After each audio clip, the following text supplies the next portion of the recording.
Oh, welcome everybody to WagerTalk Today. I'm Lawrence Presman. We got a great show lined up. No college basketball today, but we're going to talk about it regardless. KrackMan joining us first. He's going to take a look back at the first and second round, see if there's any lessons to be learned, how we can use them to make money in the Sweet 16. Talking about that, we're going to look at how to handicap the Sweet 16 and also take apart some other college basketball tournaments.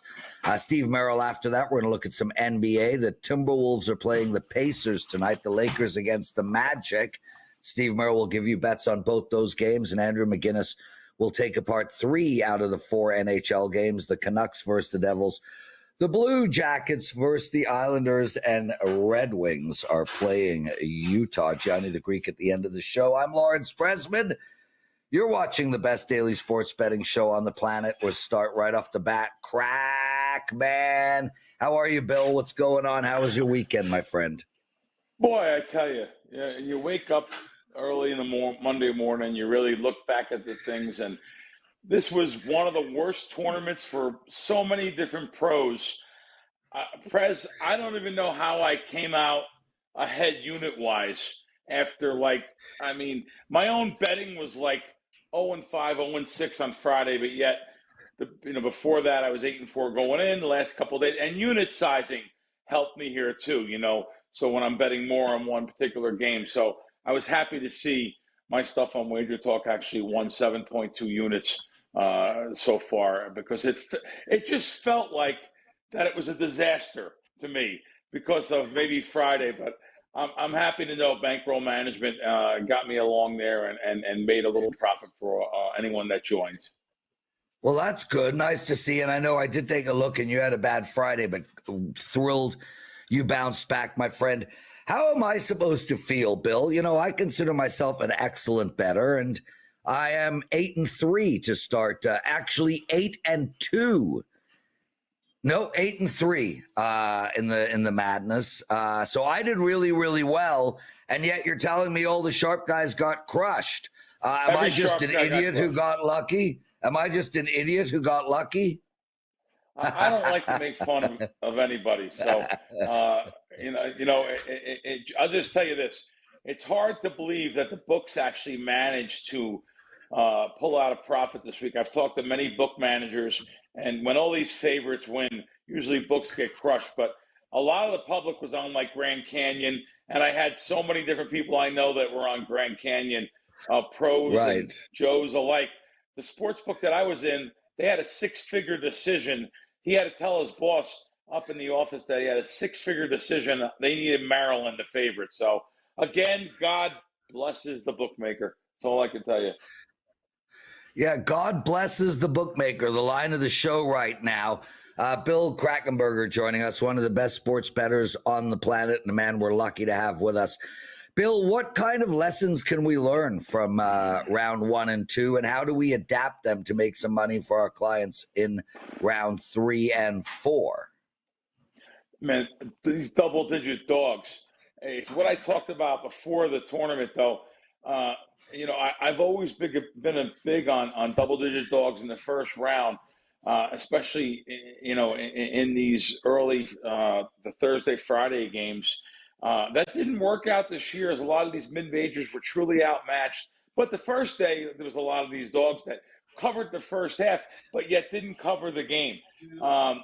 They did a little, like I said, better than the full games. But it's obvious that the state of college basketball right now has changed with the NIL and paying players.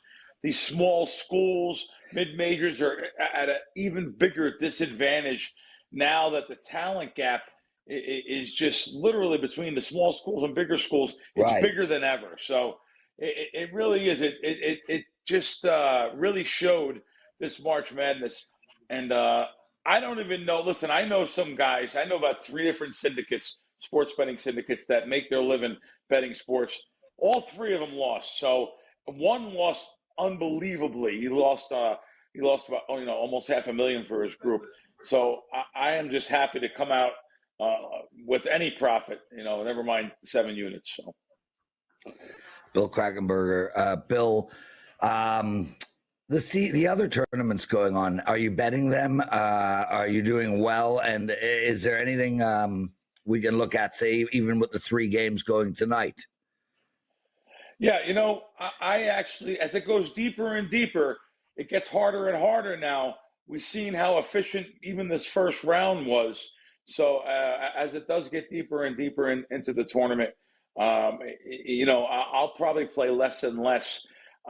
They're just tough to beat. We look at the Sweet 16. We look at the possible Elite 8. We have no mid-majors, and the only teams available, it's like betting NBA games, really. Some of these games where it's just so hard to get these games advantages on them. You have no teams that are like seeded above like 6.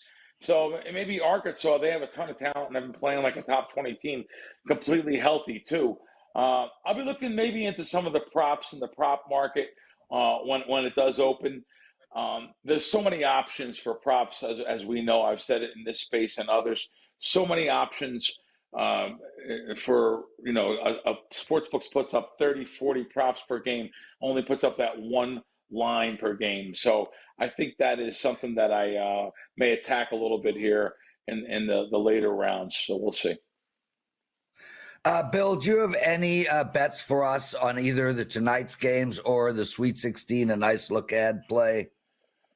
Yeah, I've been holding my own on these totals too all season long. So let's go with the over in the Arkansas Texas Tech game, 146.5. Both these teams have very efficient offenses. I can expect Calipari and Arkansas to try to speed this game up a little. You always have a chance with a foul fest in these type of games in late minutes.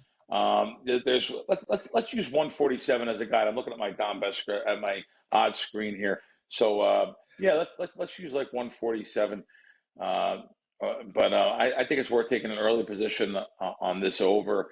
Again, first half, I like to play a lot of unders first half, but I do like to bet overs for full games because of the fouls and situations there. Right. So let's go with the over there, and let's look forward to baseball starting of the week. One of my favorite sports. Been real successful betting baseball all my life, so look forward to that too. Well, Bill, let's talk about that for a second, if you don't mind. Why?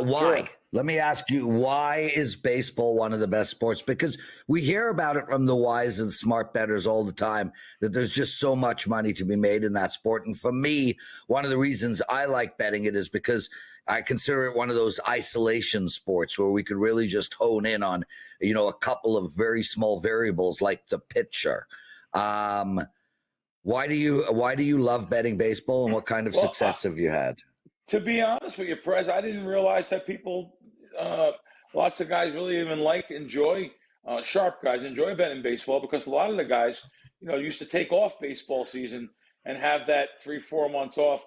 And I look forward to it too. But I like betting baseball because I have some really good sharp sources that have destroyed this game, especially the last few years. I look at the secondary markets, and I'll call first 5 a secondary market. I don't just bet full games, but I do bet full games also. But I like betting the first 5s also. The first 5, a pure game. Yeah. But listen, I grew up on baseball too, so it's one of my favorite sports in general, baseball and boxing. That was the 2 sports that I grew up on growing up back east.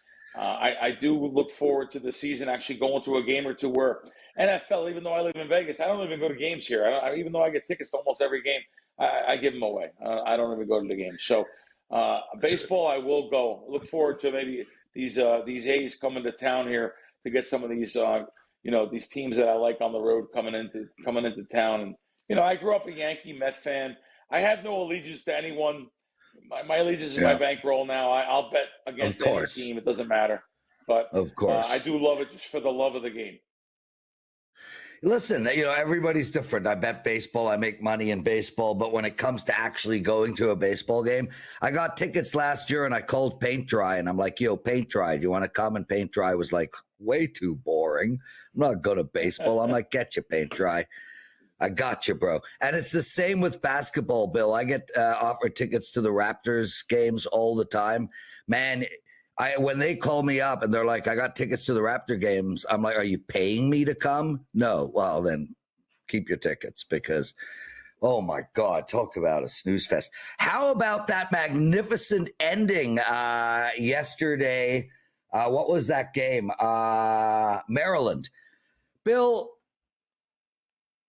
I'm just assuming 3 steps are allowed now, right? Like the traveling rule is gone. It's behind us. That was something we were taught when we were kids.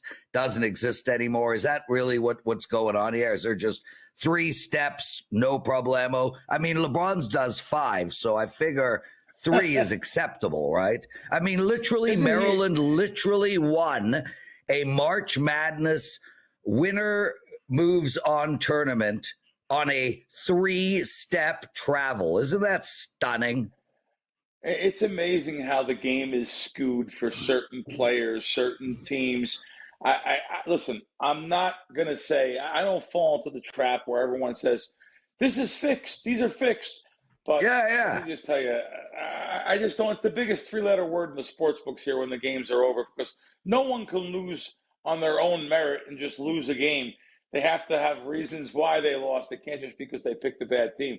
So, I'm not going to use that word. I don't like it, even though there's a lot of things that are questionable now compared to years ago. But, like, a guy like LeBron, he gets, I'm sorry, he gets special attention over there in L.A.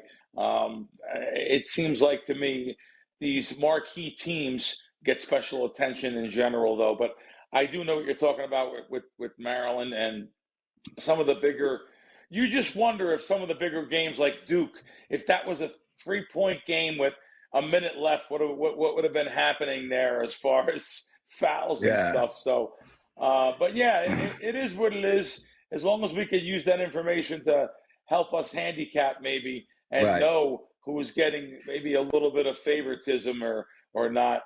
But I'm not going to ever say anything's fixed. Yeah, no, and I don't think anything's fixed either. I just think they've gotten rid of the traveling rule. Soon, our grandchildren will watch basketball. They'll tuck the ball under their arm and they'll just run down the court with it. Anyway, guys, if you've never played Bill Krackomberger, do so, because this guy is literally on the Mount Rushmore of sports handicapping and betting. We have a quote already from the Westgate. I mean, when he steps up to the counter, lines move, they respect him, we respect him. We got a great promo going. Basically, you buy all of April, you get March free. I think it's $299 all of April. You get March free. Use it on Bill. My brother, what do you got for the clients? Anything else? Then I got to let you go. No, that's really about it. I just this week's going to be a pretty cool week, though. I actually love the game for the game when it gets later in, just like tournament. Later in the tournament. But I also love like Major League Baseball playoffs, hockey playoffs. I went to the hockey game last night actually here. What a great event for people to go to here. It's such fan friendly. Yes. I've been to other hockey games. Nothing like the Vegas Golden Knights. So I enjoy this stuff this time of the year. I can actually calm down a little bit. But I really look forward to watching the end, the Final Four. But I look forward to baseball betting too. I've done really good. These last 6-7 years has been unbelievable betting wise. So I look forward to that, and for the clients too. Beautiful stuff. Bill, KrackMan Krackomberger. Let's go. Thank you, my brother. I want to welcome everybody into the chat room. Love seeing you guys in here. A couple of new names I see. Shout out to Weka Pog J. I think I've seen your name before, but glad you took time out of your day to join us in the chat room. And obviously Justin and UC Panda, Sean Alvarez, Lino, Gio, Wash, Andrew, Paul Bowman. Really appreciate you guys doing this. Means the world to me. And also the rest of you guys, if you could take a second out of your day and hit that like button, it would be so greatly appreciated. Steve Merril joining us. Steve, how was your weekend, my friend? Great weekend, my man. And it's interesting. My first thought was it looked like 3 steps with Maryland as well. And it was interesting to hear one of the officials afterwards said that you get a gather step and then 2. And they said that as long as the ball is still being bobbled, it doesn't count. So they actually said it wasn't a travel. I thought it looked like a 3rd step as well. But also, in the heat of the moment like that, they don't want to decide a game on that, just like in hockey or even in basketball. They're not going to call a tic-tac foul that's or penalty not true. late. So I think A it was probably foul. What's that? Traveling is not a tic-tac anything. Traveling. It wasn't a travel. In hockey. It looked close to me. I thought it maybe looked like one, but they actually said it wasn't. And my point is, if it's borderline, you don't want to see a game decided on that on a great move. So it wasn't a travel according to the officials is my point. And it is the same as a tic-tac foul. If it's a fine line where some people think it was or it wasn't a blatant travel. Okay, well, listen, brother, we're not getting any actionable info out of this convo, but I will just say this. It was a travel. I've learned to understand that I don't give a shit what other people say. The fact that the ref says it wasn't a travel is what people need to realize in this day and age, because we live in a divisive time right now. And this is important. Facts don't give a shit about you or anyone else's opinion. Math doesn't give a shit about your opinion, and nor do facts. It was a travel, and it's totally reasonable that he missed it. I can accept the miss, but clearly it is a clear travel based on how I, in grade 7 basketball, was taught traveling. Now, with that said, I might have been taught incorrectly. So I'll give you that. Anyway, Steve, who cares, bro? Like, honestly, Colorado State, they weren't going to win anything. And maybe Maryland will go on a huge run and win the whole March Madness as a result. But the sport of basketball has gone to hell, Steve. I hate watching it. I love betting it, but I won't watch it. I think it's stupid. And I think it has the dumbest rule in the history of sport, which is ultimately calling a timeout and being able to move the ball. I always wanted it in the NFL, Steve. I always thought it would be so cool. You're in the Super Bowl, you're on your 20 with 2 seconds to go in the game, down by 2, and you're like, oh, shit. It's Hail Mary time. And then the coach is like, no, wait, we'll just call a timeout. And then they'll pick the ball up, move it to field goal range, and we'll win the game. Anyway, let's move on, bro. Stupid sport. Speaking of basketball, let's find some betting opportunity in this stupid-ass sport. The Pacers are playing Minnesota, -2.5, 228.5 is the total. Let's make some money. How do we bet this game? A lot of uncertainty with this Minnesota Timberwolves team tonight. Anthony Edwards, as of noon Eastern, is listed as questionable. So it's 50-50 if he's going to go or not. Obviously, he is an extremely key player. And the line is pricing in the fact he is 50-50 because it's gone from Pick'em, Indiana, now about a 2-point favorite. You've even seen some 2.5s out there. Total open 233. It's down to 229. So obviously the line move is based on no Edwards offensively. A little bit of a drop in the total. Difficult game to handicap for that reason, but I will say that I would lean Minnesota, especially if Edwards goes. If Edwards is healthy, definitely like them at Pick'em or dog, mainly just due to the fact that Indiana hasn't really been playing anybody recently. Pacers entered this game on a nice win streak, 4 straight, 6 of their last 7 straight up, but they've only covered one of their last 6 games against the spread because they've been good-sized favorites in most of those. In fact, they've been an 8-point favorite or more in 4 of those last 6 games. And now they're Pick'em, maybe even a dog if Edwards was fully healthy. We also see teams step up without a key player. So even with that uncertainty of Anthony Edwards here, I'd lean Minnesota, but I'd like to know his status. And the beautiful thing about modern sports betting is that you can wait until tip-off. You can really see if he is physically on the court and then get an in-game line. If they are healthy, I think Minnesota's the better team. And keep in mind, Minnesota has won 9 of their last 11 still. They're starting to play better basketball, a team that really underachieved in the first half of the season. What a show, everybody. We literally have 2 of the greatest handicappers back-to-back, Bill Krackenberger and now Steve Merril, both incredible at what they do.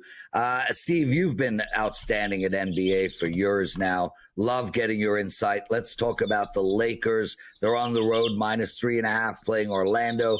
A lower total here of 215.5. How would you bet this game? Bronny James out. But LeBron James in. Yeah, LeBron expected to play. He's listed as probable tonight.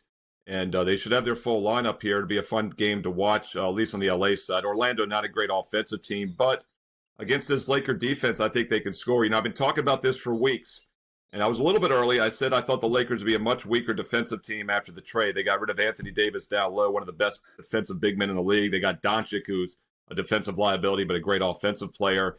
And we didn't see it initially. In fact, 9 out of 10 Laker games went under the total. But we've seen that reversal since, as I thought we would. And once we saw that reversal, as I said, start riding that over trend. After the 9-1 under run for the Lakers, they have now gone over in 6 of their last 8 games. The game on Saturday wasn't even close to going under. The Bulls scored 146 points.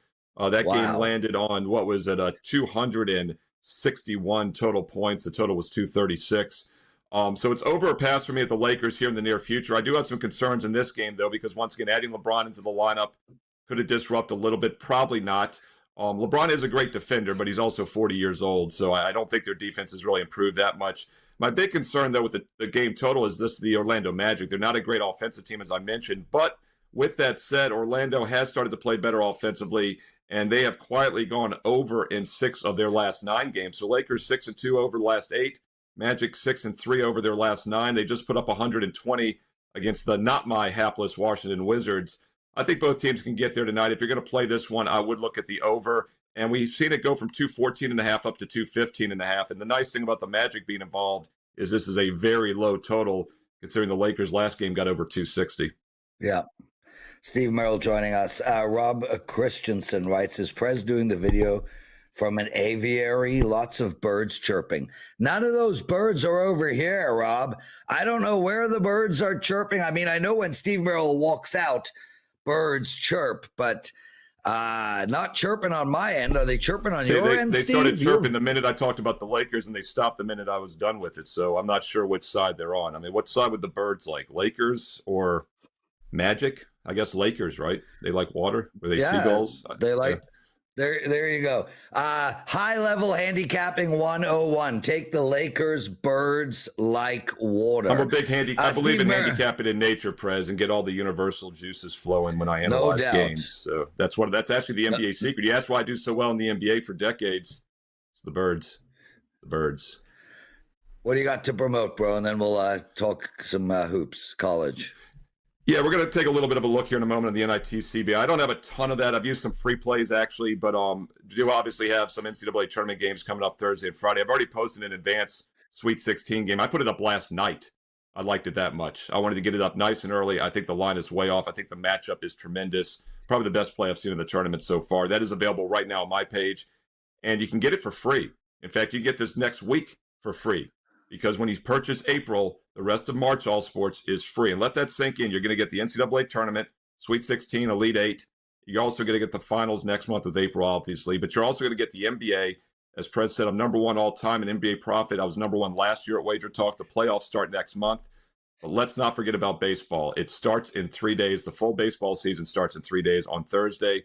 I won over 100 units in baseball last year. My all-sports clients had doubled their bankroll by the end of August for 2024. Let's do it again here in 2025. Get started right. Get the rest of March free when you purchase April. No promo code needed. Steve Merril, WagerTalk.com. Get there quicker with the shortcut on the screen, wt.buzz/SM. There we go. Steve Merril, rocking and rolling. Okay, brother, you have any quick tips you can give us for betting the lesser tournaments? We got 3 games going tonight. Yeah, actually, I just realized one just started. The CBI game started at noon. That's what we're dealing with, right? And another one goes at 2 o'clock today. Another one goes at 4 o'clock Eastern. These are in Daytona Beach. They're kind of random games. But one thing I will say about the NIT, which is kind of the better of the 2 tournaments, CBI, NIT quarterfinals resume tomorrow or start tomorrow on Tuesday and Wednesday. We'll have some free play videos. So click subscribe, click that bell for an instant alert. I'm going to do some free videos for these NIT games the next couple of days. But we're past that round of uncertainty. The NIT are always teams that just miss out on the NCAA tournament. And the first couple rounds last week, you do have to handicap motivation. You never have to worry about that about the NCAA tournament. Now that we're into the quarterfinals and then eventually the semifinals, teams that are here are obviously happy to be here, and you don't have to worry about motivation anymore. So I do think the NIT is a much cleaner handicap this week, and you can kind of handicap it like you would the NCAA tournament going forward. Wonderful, Steve. Thanks for doing this, brother. You got your videos coming up. You're doing a bunch of shows. Thanks for the hard work. You're a good Stay man, beautiful, Steve Prez. Merril. Stay beautiful. Dude, it's one of the things that I've had to deal with my whole life. You know, it's a hard cross to bear. Steve Merril, everyone. Okay, guys. We got Andrew McInnis joining us, and we're going to talk hockey. This is the best sport in the world, and I can tell you one thing about ice hockey. There's never any traveling. Andrew McInnis, you've been enjoying the tournament, bro?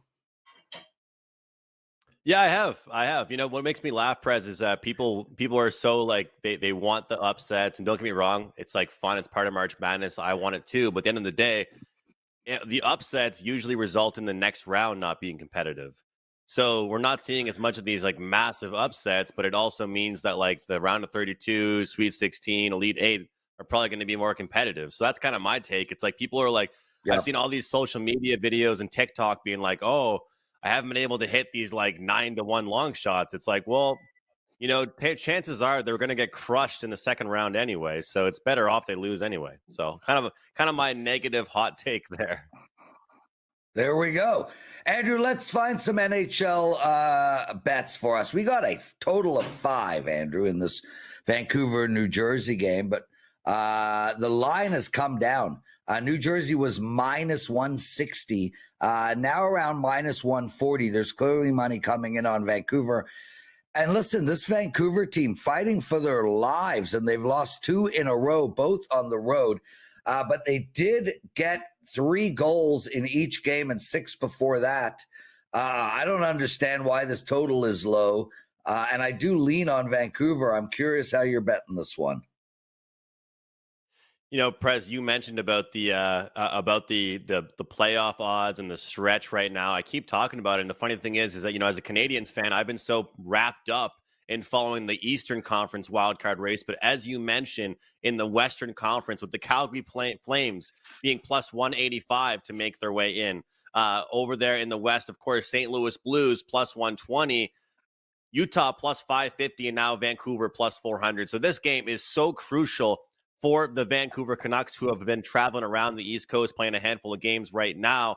But when it comes down to it, I don't trust this team. I mean, we see all these documentaries made about teams in a good way. We need to get a documentary made about the Vancouver Canucks in a bad way. I mean, whether it's been to do with injuries, whether it's been to do with off-ice issues, whether it's been, you know, the Pettersson and JT Miller situation. I feel like I mentioned this the last time I was on here, Prez, but distractions are just never a good thing for a lineup. I will stand on that. And, you know, even when they're getting some key guys scoring goals, they're still giving up 5 goals. And they're now talking about rushing Thatcher Demko back into the lineup because they've had issues with goaltending.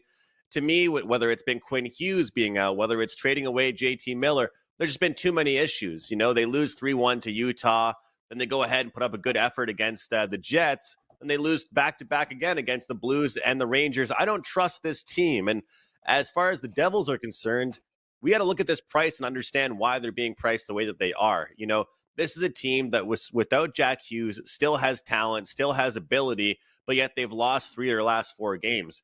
I want the hungry New Jersey Devils. I want a team that I trust with bounce-back ability. And I know this is kind of cliche because it doesn't work every time, but I want the team that just got called out to the media by their head coach. And Sheldon Keefe just called out his team and pretty much said, you know, hey, you know, you guys are talking about playoff hockey. You guys all got to start playing better right now. So I do think they get the job done. I have on Vancouver Canucks team total under 2.5 goals in this game. And I also think there's a small play worthy of making.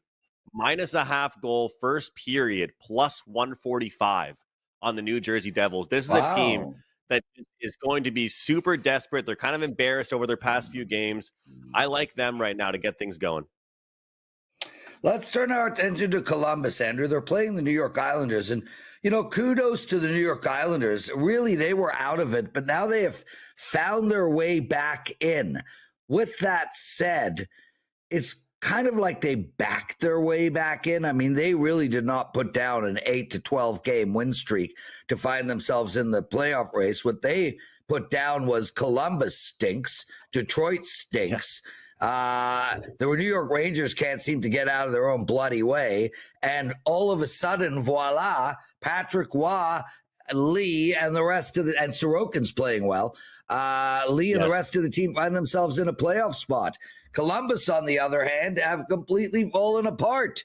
I want to bet the Islanders here, but I hate betting against teams that have lost 7, 8, 6 in a row. I just feel like they're going to. And we finally saw Columbus score last game against Pittsburgh. What are we doing with this one?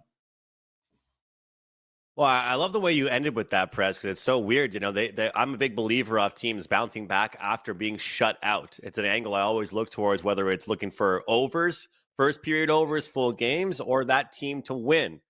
And the Blue Jackets got shut out 1-0 against the Florida Panthers. And like you said, they put up 3 goals in their next game, but they gave up 6 goals against the Penguins. So it's like, hey, guys, you know, you bounced back a little bit with 3 goals, but you still gave up 6 goals on the other side of it. So I get exactly what you're saying there, Prez. Sometimes it can be kind of tough to, you know, fade a team that's lost that many games because you're like, man, maybe I've missed the boat because eventually they're going to have to turn things around.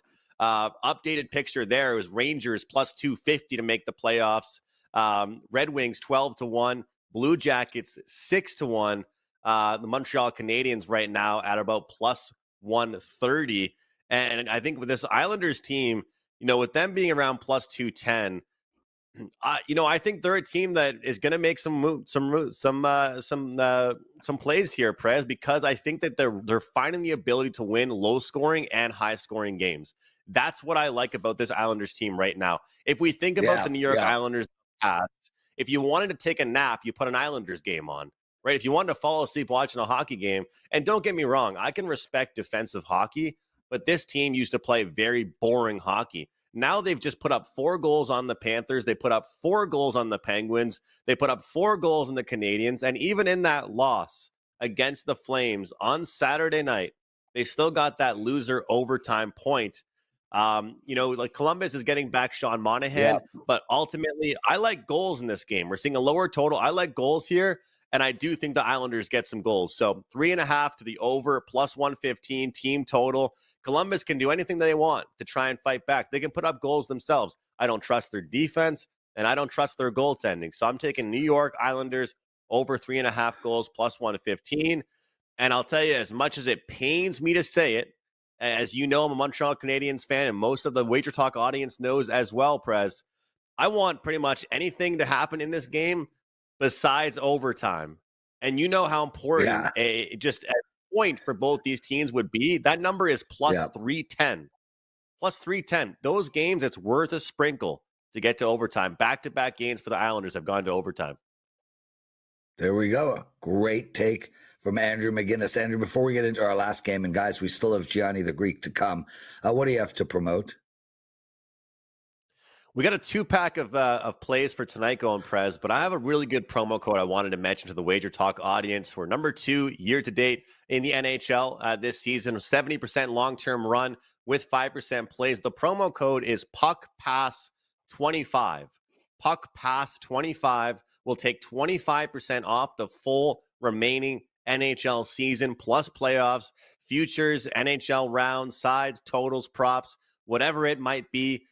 We're doing really well. And you know what? These big plays have been crushing it, the 4% and 5% plays, and low volume has been super helpful. So it's been a really slow race, but we're, you know, above 20 units in the NHL. We're second at the website here at WagerTalk, and PuckPass25 is a great promo code to take a look at here right now. And Prez, I know we don't want to take up too much time. We had that other game to mention, but I wanted to mention, since we were going to look at kind of a team with some value in the NHL this year for a future. And I'll tell you, I want your quick thoughts here. I think Tampa Bay is worthy of a sprinkle for the Stanley Cup here. They're right now 11-1.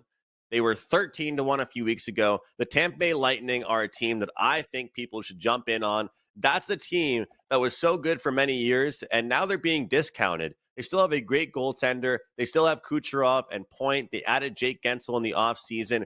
They lost Stamkos, but Stamkos hasn't even been that great in Nashville. right now at 11-1. I think they're just as competitive as anybody is in that Eastern Conference, and we're getting a really good price with Tampa. Yeah, and ultimately, don't forget John Cooper. I mean, they have one of the top coaches in all of hockey, and Vasilevsky on any given night is one of the best goaltenders maybe in history. Andrew McInnis. Andrew, we got to move fast now. We got Gianni waiting in the wings.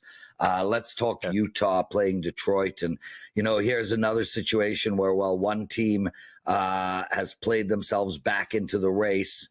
I.e. Utah, and two nice wins, including a 6-4 win against that Tampa Bay team.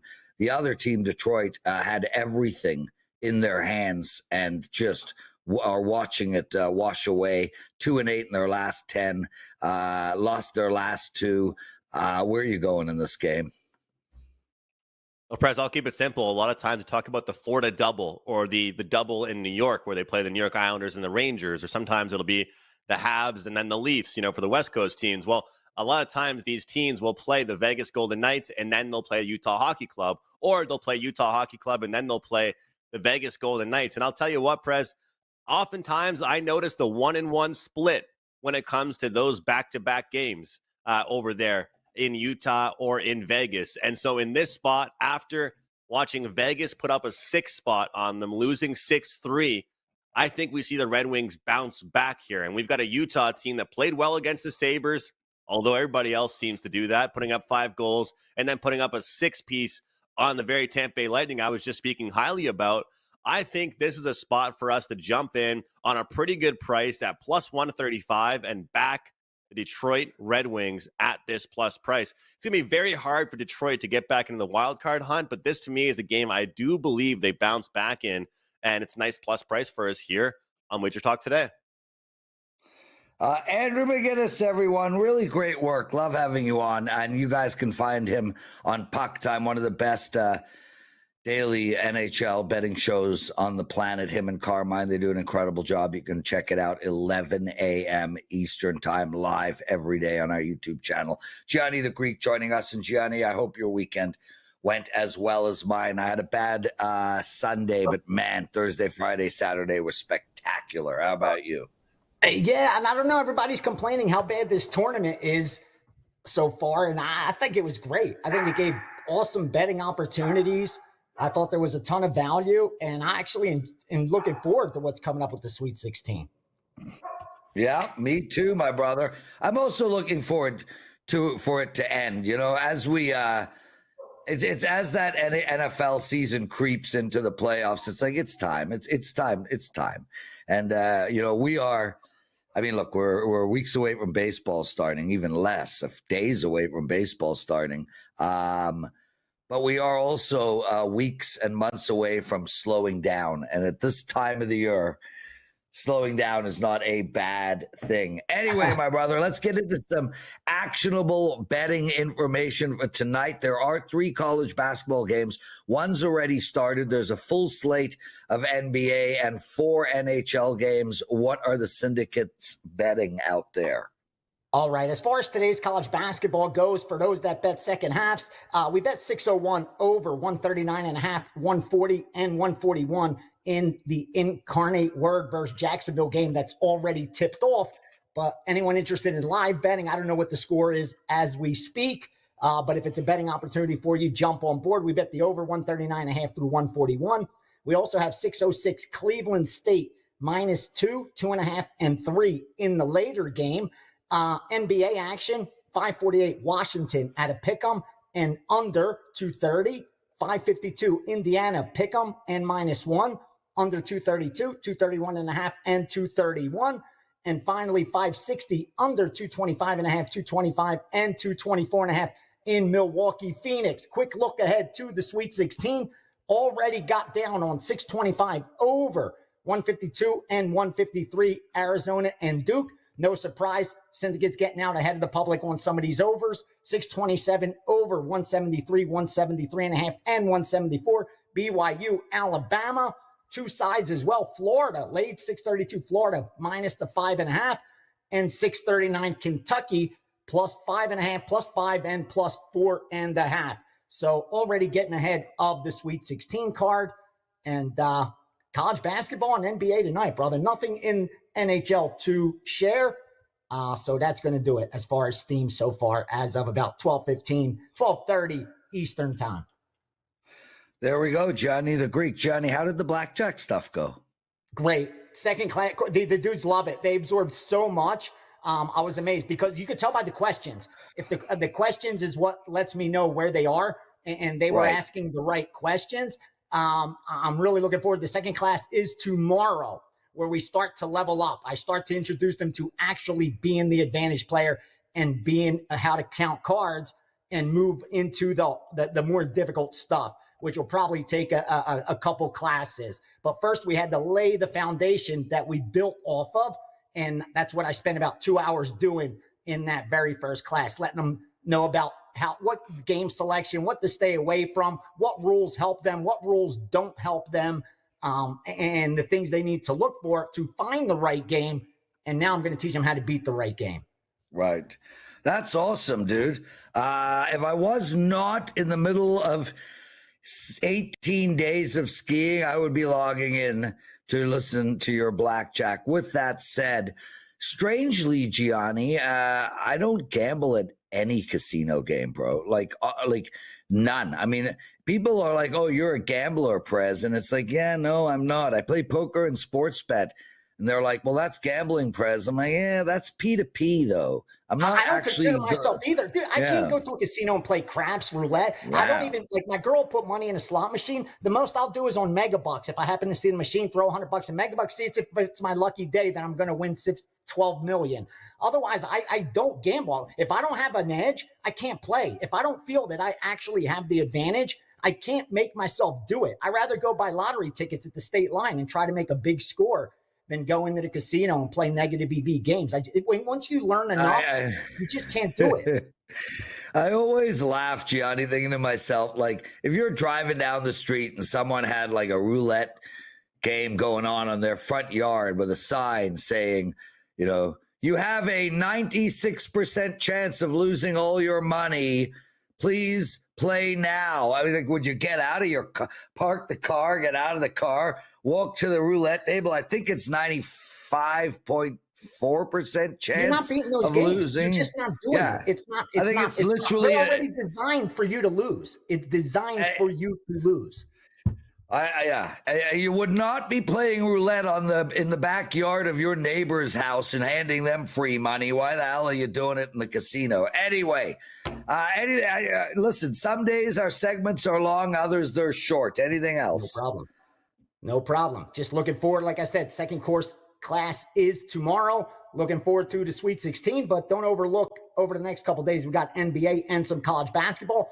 And really looking forward to the baseball that's kicking off soon here as well. So best of luck ahead. Thank you for having me, brother. Brother, love you. What a show. Are you kidding me?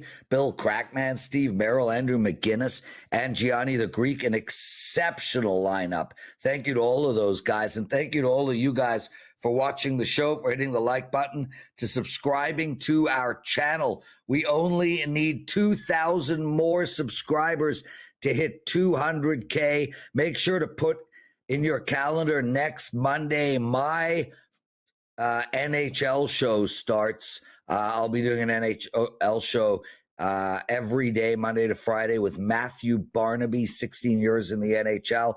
Our first guest next Monday is the great kid poker, Daniel Negreanu, and he will be discussing NHL betting. And as a Canadian and as a gambler, Daniel knows his NHL. Rumor has it we might have Jeremy Roenick for Tuesday. So this is going to be a really fun show. Make sure to watch that. We'll talk about it throughout the week. Guys, thank you for being here. Dan, thanks for producing on behalf of himself and me. Let's win, guys. See you tomorrow.